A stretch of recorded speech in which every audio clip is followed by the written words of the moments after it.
Oke, OJK dan FPI saya rasa sibuk mencari sensasi ya. Kenapa saya bilangin mencari sensasi? Anda boleh lihat di sebelah saya ini ada postingan dari OJK. Auto menyesal ya, namanya auto menyesal dari desainan untuk postingan mereka di Instagram ini ya, seakan itu menimbulkan daya tarik banget gitu ya. Tapi di sisi lain jangan salah, OJK sebenarnya walaupun dia bilang jangan pakai pinjol ilegal untuk menonton konser. Anda tahu, jangan pakai pinjol ilegal untuk menonton konser. Ya, auto menyesal, jangan pakai pinjol ilegal untuk menonton konser. Di dalam pemaknaan mereka adalah pakai pinjol legal untuk menonton konser. Ya, itu aja. Kebalikannya di situ aja. Pakai pinjol legal untuk menonton konser. Jadi Anda nggak perlu nyesal gitu loh. Tapi kalau Anda pakai pinjol ilegal, Anda menyesal. Tapi kalau pakai pinjol legal, nggak menyesal. Itu aja yang tidak disebutkan oleh OJK. Jadi dia ini sekali mendayung, dua pulau terlampaui gitu loh. Sekali dia mengingatkan, seakan-akan dia prihatin dengan banyaknya orang-orang yang tertarik untuk menggunakan pinjol untuk membeli tiket dari konser ini. Ya, di sisi lain OJK mempromosikan pinjol legal mereka. Anda perhatikan di sebelah saya. Auto menyesal, jangan pakai pinjol ilegal untuk menonton konser. Ya. Jadi kalau Anda mau supaya Anda tidak menyesal, pakailah pinjol legal. Itu aja yang enggak ya. Habis itu dia bilang di sini, kenali ciri-ciri pinjol ilegal. Syarat mudah hanya modal KTP. Emang pinjol legal syaratnya sulit? Ya, syaratnya juga mudah, cuman modal KTP juga kok. Modal KTP, habis itu modalnya nomor sudah dipakai berapa lama gitu loh. Ya, kan itu aja. Kalau nomor sudah 1 tahun ya sudah clear. Atau nomor dipakai 1 bulan tapi datanya banyak ya sudah pinjaman cair. Ya, terus apa yang membedakan ya? Yang kedua, pemilik dan alamat kantor tidak jelas gitu loh. Ya oke, kalau dari pinjol pemilik dan alamat kantornya juga jelas lah ya, tapi selama ini di mana sih kantor-kantor pinjol legal itu gitu loh. Kenapa kita penyelesaian secara offline pun juga nggak bisa gitu loh. Kalau memang kantornya jelas pinjol legal ini harusnya bisa dong. Ada dong peluang untuk menyelesaikan perkara pinjol secara offline, ya. Menawarkan melalui SMS atau WhatsApp. OJK lupa bahwa pinjol legal juga menawarkan hal yang sama loh. Bahkan ada juga yang langsung melalui sarana pribadi ya, mungkin telepon, SMS, WhatsApp, bahkan dari email dan segala macam. Ya, bunga dan denda tidak jelas. Emang OJK lupa dengan postingannya banyak iklan pinjol yang menyesatkan. Ya, padahal baru hari kemarin kok. Coba kita lihat dulu di sebelah ini. Ini kan OJK punya ini. Banyak iklan pinjol menyesatkan, OJK turun tangan. Oke? Saya bacakan ya. Kenapa saya bilangin ada persamaan? Kalau OJK memposting tadi bunga dan denda tidak jelas. Oke. Otoritas Jasa Keuangan atau OJK terus mengawasi pergerakan iklan pinjaman online atau pinjol yang menyesatkan di kanal YouTube Kepala Eksekutif Pengawasan Perilaku Usaha Jasa Keuangan Edukasi Perlindungan Konsumen OJK Prides Rica Widayasari Dewi gitu ya, mengatakan OJK saat ini terus memberantas iklan-iklan tersebut. Mengungkap pinjol yang ditegur ini adalah yang diberikan peringatan terlebih dahulu, misalnya memberikan prode diskon tetapi tidak dijelaskan diskon tanggal berapa, terus syarat dan ketentuan berlaku begitu diklik tidak ada dan lain sebagainya.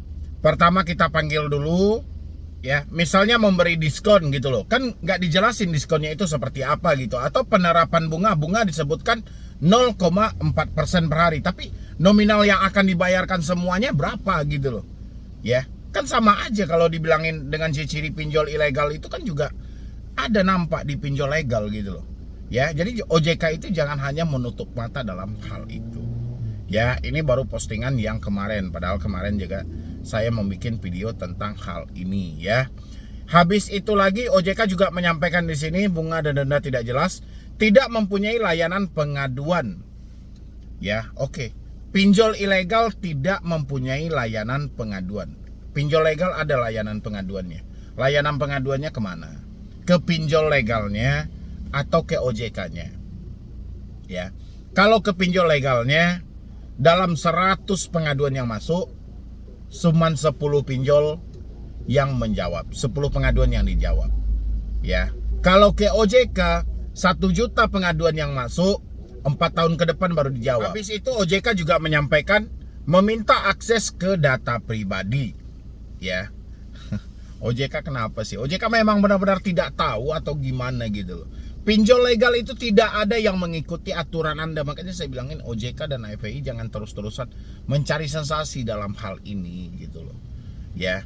Anda mengingatkan orang tentang bahaya pinjol ilegal, tapi Anda mempromosikan pinjol legal.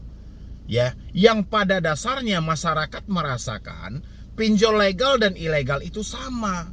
Ya, kalau OJK sebenarnya lebih teliti, setiap kali dia memposting tentang pinjol ilegal, itu pasti selalu ada komentar pinjol legal dan ilegal sama.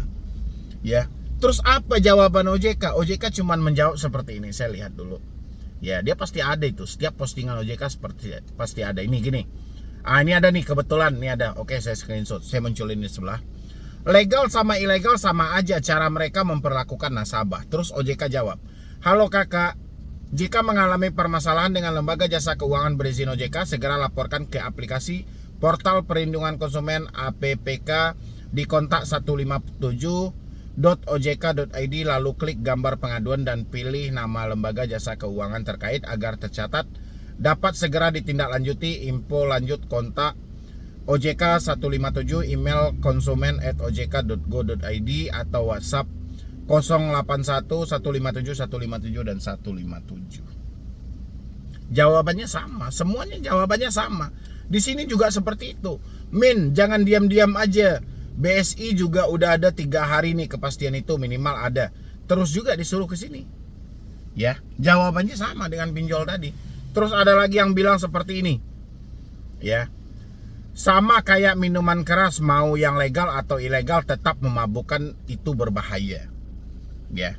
Sebenarnya kalau OJK memang ingin membenahi soal pinjol ini, dari kolom komentar ini aja dia bisa berpikir ini kenapa gitu loh. Ya. Makanya OJK itu jangan hanya sebatas postingan seakan-akan membangga-banggakan pinjol legal. Padahal permasalahan yang terjadi hari ini itu pinjol legal semuanya. Ya. Kasus kayak dari pinjol-pinjol besar kayak model-model Aku Laku itu berapa kali menerapkan pola penagihan yang menekan, menghadirkan debt collector yang mencaci maki, itu kan banyak. Belum lagi Kredivo, belum lagi Shopee, itu yang besar-besar aja baru ya. Belum lagi diiringi dengan P2P lending yang di bawah Asosiasi Fintech Pendanaan Indonesia. Banyak gitu loh. Ya. Jadi kalau postingan OJK seperti ini ya, selalu menyebutkan auto menyesal, jangan pakai pinjol ilegal untuk nonton konser. Jadi seharusnya orang pakai pinjol legal gitu loh. Ya, karena kalau pakai pinjol ilegal nanti menyesal. Kalau pakai pinjol legal nanti nggak menyesal gitu. Ya, ini yang saya bilangin, OJK itu selalu aja cari sensasi. Padahal begitu banyak aturan yang mereka ciptakan. Aturan itu cuma dianggap sampah oleh pelaku usaha jasa keuangan pinjol, ya. Cuma dianggap sampah, nggak pernah diikuti. Berapa banyak itu aturan OJK? 3 larangan, tidak boleh dilakukan debt collector, dilakukan. Wajib menagih 90 hari. Ya, sisanya tidak boleh lagi, harus dilimpahkan ke pihak ketiga dan lawyer, tapi tetap aja. Ya. 120 hari ditagih. Sampai 1 tahun pun ditagih. Ya. Sudah hampir 1000 hari pun ditagih gitu loh. Makanya aturan OJK itu cuma dianggap sampah oleh pinjol ya. Jadi harusnya postingan OJK ini jangan dibikin hanya auto menyesal, jangan pakai pinjol ilegal untuk menonton konser. Harusnya jangan pakai pinjol untuk nonton konser. Nggak perlu dijelaskan pinjol ilegalnya, tapi di-cover semuanya. Ya, baik itu legal maupun ilegal. Kalau untuk menonton konser Anda akan menyesal, itu baru seimbang. Tapi kalau OJK hanya memberatkan ke ilegal, bukan saya membela, tidak. Permasalahan yang paling terbanyak saat ini adalah pinjol legal. Itu yang paling terbanyak. Selain iklan mereka yang menyesatkan, iklan mereka yang meresahkan, penerapan bunga dan denda tidak dijelaskan, hanya tipulasi sementara, ya. Habis itu pola penagihan, pencurian data, pengancaman, itu masih banyak terjadi dari pinjol legal. Jangan OJK pura-pura tutup mata gitu loh. Ya, jadi kalau OJK seperti ini hanya memberatkan kepada pinjol ilegal, saya rasa nggak seimbang juga gitu loh. Jadi kalau seperti ini ya sama aja gitu loh. Jadi akhirnya orang-orang Nggak usah percayalah aturan OJK gitu loh. OJK hanya logo, OJK hanya simbol, OJK hanya sampel gitu. Akhirnya seperti itu. Kenapa? Karena memang banyak aturan yang diciptakan OJK, tapi praktek di lapangannya tidak pernah sesuai. Padahal OJK begitu banyak mendapatkan penghargaan sebagai penyidik terbaik, penghargaan pengawasan terbaik dari ini, dari itu. Tapi perkara pinjol bertahun-tahun kasusnya sama, tidak pernah teratasi dan tidak pernah terselesaikan. Bahkan ada pula wacana OJK saat ini ingin mencabut moratorium. Ya. Jadi untuk menambah pinjol legal gitu loh. Yang saat ini 102 mungkin mau ditambah menjadi 400 pinjol legal mungkin. Ya.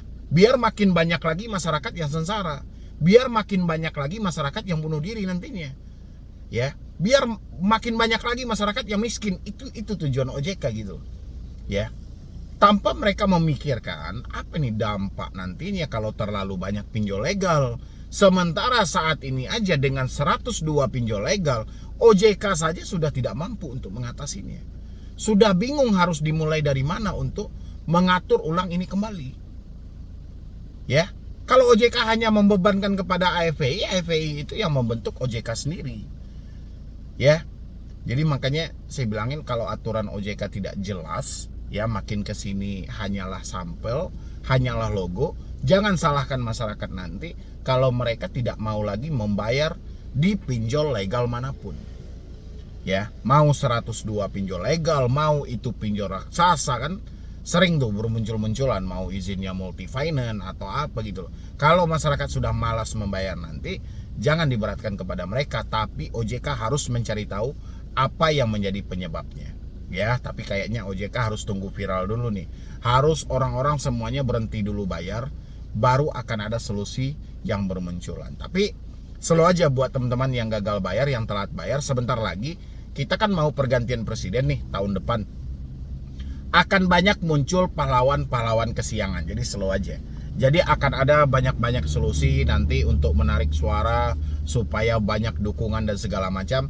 Pasti akan ada tokoh-tokoh besar yang muncul ke hadapan Anda untuk memperbaiki sistem pinjol. Tapi tujuannya bukan untuk selamanya itu. Tujuannya hanya untuk sebatas mengumpulkan suara karena mau pilpres nanti. Ya, mungkin dari saya cuma itu aja. Bagaimana menurut teman-teman semuanya tentang postingan OJK yang dibilangnya auto menyesal jangan pakai pinjol ilegal untuk nonton konser. Ya, kalau saya menyimak di sini pakai logika, berarti kalau kita minjam pakai pinjol legal, kita nggak menyesal sama sekali karena ada juga tulisannya nih. Auto nyesal jangan pakai pinjol ilegal untuk nonton konser. Sobat OJK jangan sampai gara-gara ingin nonton konser kamu terjebak di pinjol ilegal. Ya, tapi kalau hanya untuk nonton konser kamu terjebak di pinjol legal nggak apa-apa. Tapi kalau terjebak di pinjol ilegal gara-gara nonton konser itu kurang ajar. Ya, tapi kalau terjebaknya di pinjol legal nggak apa-apa gitu loh. Kenali ciri-ciri pinjol ilegal biar kamu nggak menyesal setengah mati. Itu kata OJK. Dan bagaimana tanggapan dari teman-teman semuanya? Silahkan isi di kolom komentar. Ya, karena memang masih banyak pinjol-pinjol legal lainnya yang perlu diperbaiki sistemnya. Ya, karena pinjolnya mungkin juga sehari-hari mungkin sudah Anda tengok dan sudah jelas juga kok. Ya, jadi sekian dulu dari saya, Medi Broni. Wassalam.